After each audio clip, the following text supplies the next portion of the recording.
આરોગ્યના ભ્રષ્ટાચાર બાબતે કોંગ્રેસના આગેવાનો આજે જિલ્લા વિકાસ અધિકારીને રૂબરૂ મળી આવેદનપત્ર પાઠવી રજૂઆત કરવા ગયા ત્યારે ડીડીઓએ ઠંડા પાણી જેવું વલણ અપનાવતા કોંગ્રેસના આગેવાનો સમસમી ઉઠ્યા અને લડી લેવાનો મૂડ જાહેર કર્યો.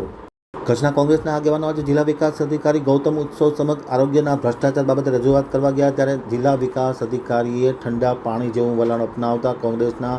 આગેવાનો સમસમી ઉઠ્યા હતા અને ડીડીઓના આવા વિચિત્ર વલણ સામે હવે લડી લેવાનો મૂડ જાહેર કર્યો છે. આમતક ટીવી સાથેની વાતચીતમાં માહિતી આપતા રફીક મરાએ જણાવ્યું હતું કે તેમના નેતૃત્વ તળે રામદેવસિંહ જાડેજા, ધીરજ ગરવા, ગની કુંભાર,